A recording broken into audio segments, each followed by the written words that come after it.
그러기 상태였습니다. 12시간 뒤집히니까 이게. 포항시장 공천에 있어가지고 가장 민망한 상황은 전국에서 경북도당만 유일하게 단체장 대상 경쟁력 조사라는 걸 돌렸습니다. 근데 그 경쟁력 조사라는 게 뭐냐면은 경북에 있는 시군을 전부 다 모아가지고 여기서 그냥 만족도 조사를 돌리는 겁니다. 그걸 조사를 돌려가지고 하위를 자르겠다는 식으로 나오면은 그거는 그냥 포항시장 자르겠다는 얘기를 하는 거거든요. 그래서 저는 그런 조사를 이제 돌리고 그런 걸 기반으로 해가지고 공천하겠다. 그러면 당연히 그거는 불공정한 공천이니까 하지 마라. 이렇게 해가지고 실제로 첫째 1차적으로 이야기됐고, 근데 2차적으로 말을 안 들어가지고 그게 원래 시도당이 단체장 공천을 하는 건데 그 시도당에서 알아서 단체장까지 기초단체장까지 공천하는 건데 그래서 그거를 공천 규정에 보면 예외 규정으로 중앙당으로 끌어올릴 수 있습니다. 이례적으로 이상한 상황이면은. 중앙당으로 끌어올렸는데도 거기에 대해 그러면 보통 일반적으로 더 이상 이견이 없거든요. 예, 비슷한 사례로 처리된 것이 서울에서 강남구청장이 있던 걸로 기억하고요. 그런데 이 상황에서 끌어올렸는데 거기에 대해서 도당 위원장이 계속 반발하면서 그걸 대통령에게까지 가져가가지고 그걸 대통령이 저한테 공천 이렇게 하면 안 된다는 식으로 계속 얘기하는 그런 상황이 발생한 겁니다. 근데 거기서 그런데 그럼 우리가 바로 잡겠다 해가지고 중앙으로 끌어올린 건데 그걸 그런데 대통령 당선이 저한테 뭐 이러이렇게 해가지고 역정을 내면서 얘기하는 상황은 저는 굉장히 이례적이고 그걸 추가적으로 정보를 이제 들어보고 하니 그랬더니만은 그게 특정 인사가 특정 인물 김건희 여사가 가깝다는 이유로 지금 포항 바닥에 본인이 공천받을 것이라고 하고 다닌다 뭐 이런 그런 정보가 들어와가지고 야 이거는 약간 왜 지금 이런 상황인지가 약간 이해가 된다고 해야 될까요? 네, 그런 상황이어가지고 그러면 이거는 더 이상 다른 사람과 말해가지고는 의미가 없겠다. 그것이 사실이든 아니든 거론된 당사자와 얘기를 해서 확인해야겠다 라고 해가지고 제가 긴급하게 지금 어디 계시냐 이거는 뭐 전화상으로 할 얘기도 아니니까 이건 확인을 좀 해야겠다 해가지고 가서 확인하는 거죠.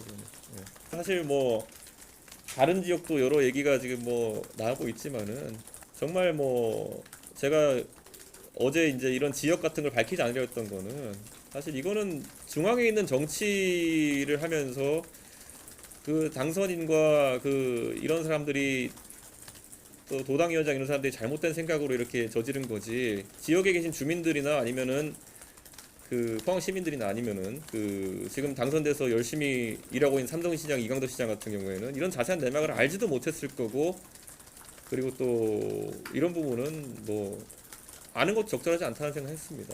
예.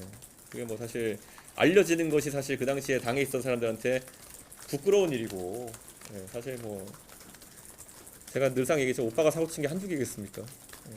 대통령이 아니라 이철규 의원이 아니라고 했던 것 같은데 오늘 아침에 보니까 예. 뭐 상식선에서 비춰보시면 될 것 같습니다. 이번에 뭐 24년 공천에서도 22대 총선 공천에서도 이철구 의원이 사실상 공관위에서 누구 대리인인지는 아마 기자들이 다 알고 계실 거고요. 주지의 사실일 겁니다. 그렇기 때문에 뭐 이철구 의원이 아니라고 하는 것이 큰 의미가 있을까라는 생각을 다들 하실 겁니다. 예.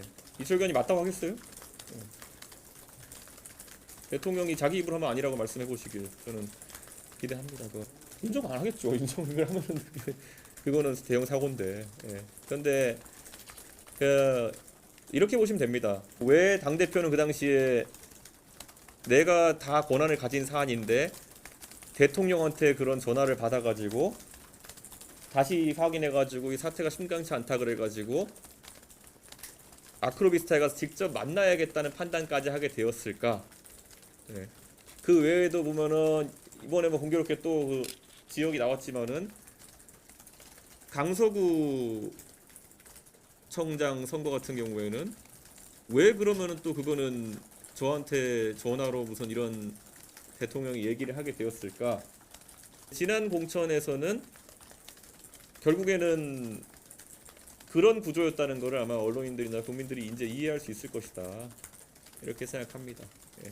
제가 그때도 이거 굉장히 문제의식을 많이 가졌던 게, 아니 뭐 대표님 뭐 좀 그런 일이 있어도 뭐 그냥 뭐 그 지방에서 하자는 대로 하고 이렇게 해야 되는 거 아닙니까? 이런 거였으면은 뭐 그래 대통령의 원칙이 그런 거겠구나 하고 그냥 또 그런 원칙 공천을 하면 되는 거 아니야? 뭐 이렇게 생각할 수도 있는데, 포항은 당협위원장이랑 도당위원 똑같은 사람이겠지만 당협위원장은 도당위원장 말을 들어서 공천해야 되는 거 아니냐고 하고, 강서구는 뭐 그 사람들이 이상한 사람이니까 민주당 좋은 일 하면 안 된다고 이렇게 김태우 공천해야 되는 거 아니냐 식으로 얘기하고. 그래서 아 원칙은 아니구나 우선. 예, 원칙은 아니고 그냥 되는 대로 말하는 거구나 이렇게. 그래서 제가 이제 그때 굉장히 사람을 보고 인별로 구체적인 개입을 하는구나 그런 생각을 했고, 그래서 그 두 개의 지역에 대해서 그냥 상징적으로 말씀드린 거지. 제가 사실 지역명을 얘기할 생각 별로 없었고, 근데 그냥 설명드리는 겁니다. 그냥 증언에 따르면은 그걸 바로잡기 위해 가지고 무슨 뭐 누가 아크로비스타에 갔어야 한다느니 뭐 이런 거 또 얘기 나오지 않았습니까? 그러니까 저는 이 상황에서 그냥 여러 잡음에 노정될 필요가 없다 생각합니다. 그때 저 당에서는 왜 무슨 일이 생기면은 그런 비정상적인 상황들이 발생해 됐을까에 대해 가지고 고민하면 되는 겁니다. 그거는. 예. 왜 김정재 의원은 저한테 한 번도 읍소하러 오지 않고 바로 대통령한테 읍소하러 갔을까요?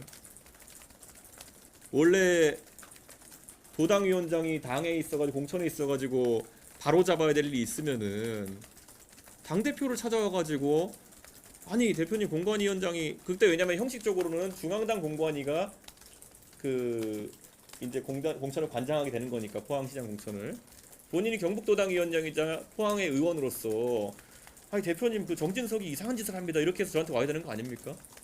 그런데 거꾸로 왜 저한테는 오지도 않고, 왜 누구한테 간지 모르겠습니다. 근데 왜 대통령이 그 얘기를 저한테 해야 되는 상황이 있는 건지. 예. 그렇게 보시면 됩니다. 또